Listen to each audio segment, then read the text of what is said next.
शिव और सती का विवाह। दक्ष प्रजापति की कई पुत्रियां थीं। सभी पुत्रियां गुणवती थीं। फिर भी दक्ष के मन में संतोष नहीं था।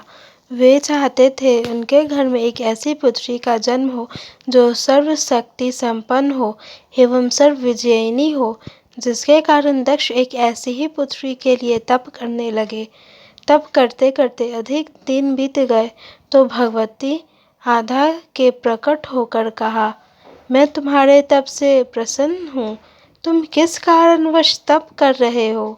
दक्ष ने तप करने का कारण बताए तो माँ बोली, मैं स्वयं पुत्री रूप में तुम्हारे यहाँ जन्म धारण करूँगी। मेरा नाम होगा सती। मैं सती के रूप में जन्म लेकर अपनी लीलाओं का विस्तार करूँगी। फलतः भगवती आधा ने सती के रूप में दक्ष के यहाँ जन्म लिया। सती दक्ष की सभी पुत्रियों में सबसे अलौकिक थी। सती ने बाल्य अवस्था में ही कई ऐसे अलौकिक आश्चर्यचकित करने वाले कार्य कर दिखाए थे, जिन्हें देखकर स्वयं दक्ष को भी विस्मयता होती रहती थी। जब सती विवाह योग्य हो गई तो दक्ष को उनके लिए वर की चिंता होने लगी। उन्होंने ब्रह्मा जी से इस विषय में परामर्श किया। ब्रह्मा जी ने कहा, सती आधा का अवतार है। आधा आदि शक्ति और शिव आदि पुरुष है। अतः सती के विवाह के लिए शिव ही होगा योग्य और उचित वर है। दक्ष ने ब्रह्मा जी की बात मानकर सती का विवाह भगवान शिव के साथ कर दिया। सती कैलाश में जाकर भगवान शिव के साथ रहने लगी। भगवान शिव के दक्ष के दामाद थे, किंतु एक ऐसी घटना घटित हो गई जिसके कारण दक्ष के हृदय में भगवान शिव के प्रति बैर और विरोध भाव पैदा हो गया। एक बार देवलोक में ब्रह्मा ने धर्म के निरूपण के लिए एक सभा का आयोजन किया था। सभी बड़े बड़े देवता सभा में एकत्र हो गए थे। भगवान शिव भी इस सभा में बैठे थे।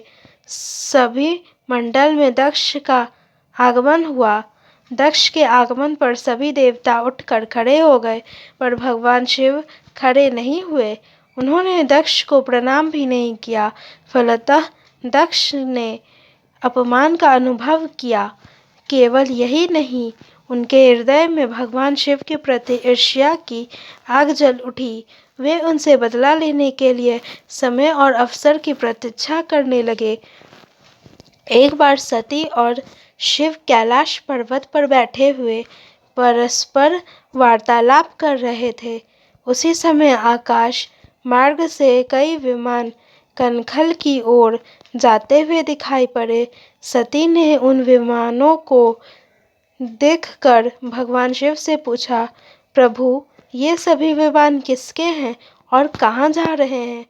भगवान शंकर ने उत्तर दिया, आपके पिता ने बहुत बड़े यज्ञ का आयोजन किया है। समस्त देवता और देवांगनाएं इन विमानों में बैठकर उसी यज्ञ में सम्मिलित होने के लिए जा रहे हैं। इस पर सती ने दूसरा प्रश्न किया, क्या मेरे पिता ने आपको यज्ञ में सम्मिलित होने के लिए नहीं बुलाया? भगवान शंकर ने उत्तर दिया, उसके पिता मुझसे बैर रखते हैं, फिर वे मुझे क्यों बुलाने लगे? सती मन ही मन सोचने लगी, फिर बोली, यज्ञ के इस अवसर पर अवश्य मेरी सभी बहनें आएंगी। उनसे मिले हुए बहुत दिन हो गए। यदि आपकी अनुमति हो तो मैं भी अपने पिता के घर जाना चाहती हूँ। यज्ञ में सम्मिलित हो लूँगी और बहनों से भी मिलने का सुअवसर मिलेगा। भगवान शिव ने उत्तर दिया, इस समय वहाँ जाना उचित नहीं होगा। आपके पिता मुझसे जलते हैं। हो सकता है वे आपका भी अपमान करें।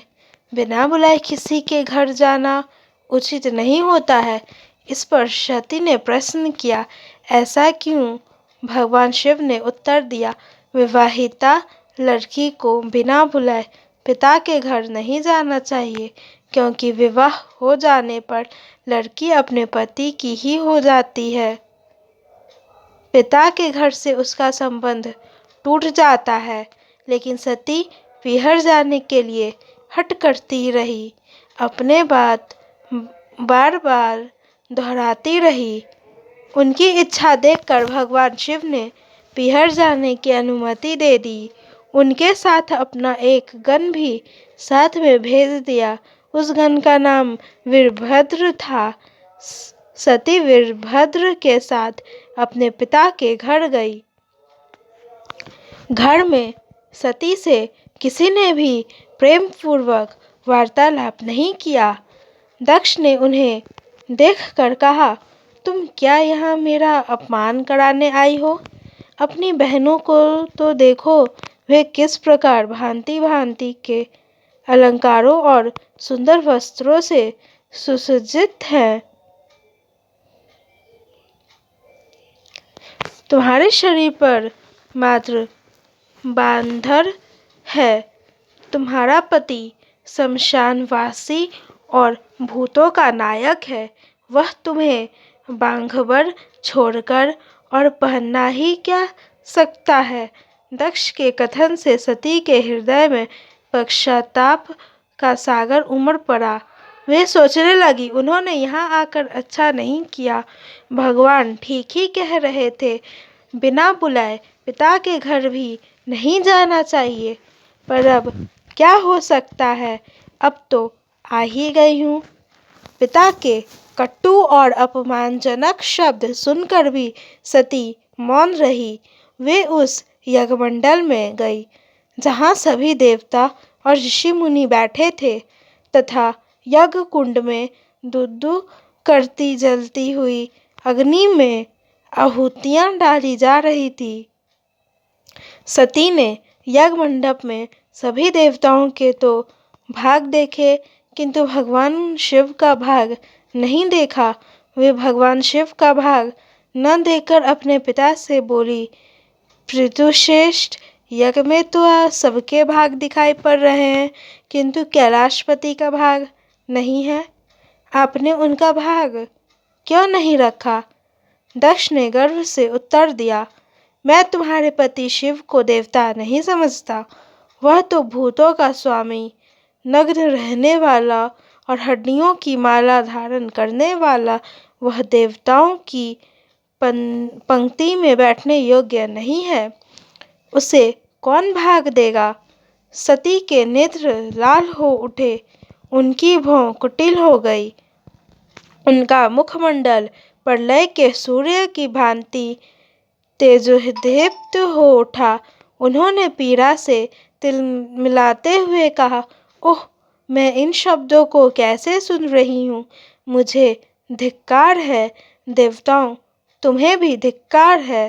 तुम भी उन कैलाशपति के लिए इन शब्दों को कैसे सुन रहे हो, जो मंगल के प्रतीक है और जो क्षण मात्र में संपूर्ण सृष्टि को नष्ट करने की शक्ति रखते हैं।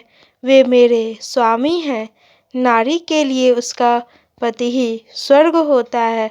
जो नारी अपने पति के लिए अपमानजनक शब्दों को सुनती है, उसे नरक में जाना पड़ता है। पृथ्वी सुनो, आकाश सुनो और देवताओं तुम भी सुनो। मेरे पिता ने मेरे स्वामी का अपमान किया है। मैं अब एक क्षण भी जीवित रहना नहीं चाहती। सती अपने कथन को समाप्त करती हुई यज्ञ के कुंड में कूद पड़ी। जलती हुई आहुतियाँ के साथ उनका शरीर भी जलने लगा। यज्ञ मंडप में खलबली पैदा हो गई। हाहाकार मच गया। देवता उठकर खड़े हो गए। वीरभद्र क्रोध से कांप उठे। वे उछल उछल कर यज्ञ का विध्वंस करने लगे। यज्ञ मंडप में भगदड़ मच गई। देवता और ऋषि मुनि भाग खड़े हुए। वीरभद्र ने देखते ही देखते दक्ष का मस्तक काट कर फेंक दिया। समाचार भगवान शिव के कानों में भी पड़ा। वे प्रचंड आंधी की भांति कंखल जा पहुँचे। सती के जले हुए शरीर को देखकर भगवान शिव ने अपने आप को भूल गए।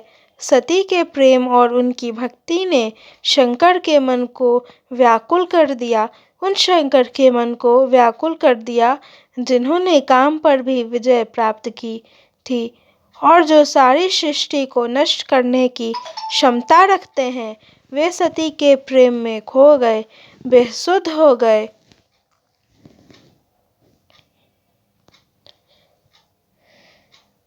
भगवान शिव ने उन्मत्त की भांति सती के जले हुए शरीर को कंधे पर रख लिया। वे सभी दिशाओं में भ्रमण करने लगे। शिव और सती के इस अलौकिक प्रेम को देखकर पृथ्वी रुक गई, हवा रुक गई, जल का प्रवाह ठहर गया और रुक गई देवताओं की सांसें। सृष्टि व्याकुल हो उठी। सृष्टि के प्राणी पुकारने लगे, पाहि माम, पाहि माम। भयानक संकट उपस्थित देखकर सृष्टि के पालक भगवान विष्णु आगे बढ़े। वे भगवान शिव की बेसुधी में अपने चक्र से सती के एक एक अंग को काट काट कर गिरने लगे। धरती पर 51 स्थानों में सती के अंग कट कट कर गिरे। जब सती के सारे अंग कट कट कर गिरे तो भगवान शिव पुनः अपने आप में आए।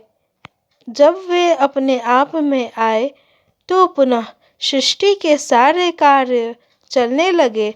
धरती पर जिन 51 स्थानों में सती के अंग कट कट कर गिरे थे, वे ही स्थान आज शक्ति के पीठ स्थान माने जाते हैं। आज भी उन स्थानों में सती का पूजन होता है, उपासना होती है।